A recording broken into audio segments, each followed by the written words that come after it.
Este es un tercer video de matemática de cuarto año de vectores. El tema de este video es suma de vectores en función de sus componentes. La suma de vectores en función de sus componentes. Recuerde que yo lo dije que el vector o los vectores tienen componentes. Si estamos hablando en el plano cartesiano, tienen componentes en A sub X para un vector A y tiene componentes A sub Y de ese mismo vector A. Por ejemplo, tenemos dos vectores, aquí en este plano cartesiano, dos vectores, un vector A y le vamos a sumar un vector B. Oído, para sumar gráficamente dos vectores, donde termina el vector A, comienza el vector B. Es decir, este vector A tiene módulo, dirección y sentido, de esa forma partiendo del origen 0, 0, y ese vector B comienza donde termina el vector A y tiene un punto final para ese vector B. Si yo quiero calcular la suma de esos dos vectores, oídos, si yo quiero calcular la suma de esos dos vectores, voy a tener un vector resultante. Es decir, el vector A más el vector B me da un vector resultante.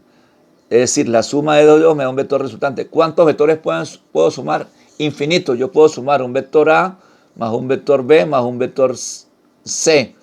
Y ese vector resultante sería la suma del vector A, del vector B y del vector C.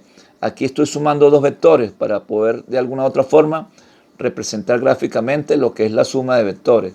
También los vectores se pueden restar. Yo puedo restar un vector A de un vector B. En este caso estamos sumando el vector A más el vector B. Recuerden que el vector A tiene componentes en A sub X y tiene componentes donde en A sub Y.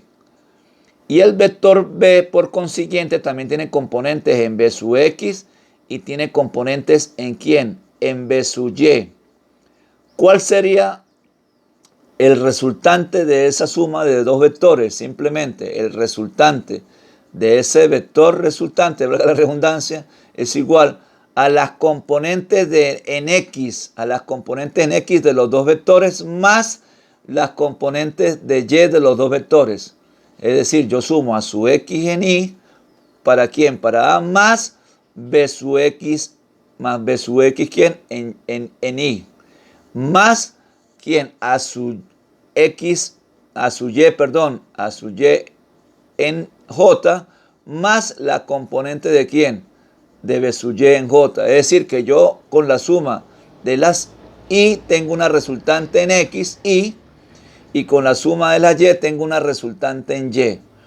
¿Cuántos vectores puedo sumar, profesor Fernando? Puedo sumar X cantidades de vectores. Siempre se suman las componentes de X en Y y siempre se suman las componentes de Y en J, independientemente de si son positivas o son negativas. Recuerden que en matemática a este nivel las componentes o pueden ser positivas o pueden ser negativas. En este caso estamos haciendo referencia a una suma de vectores en el primer cuadrante.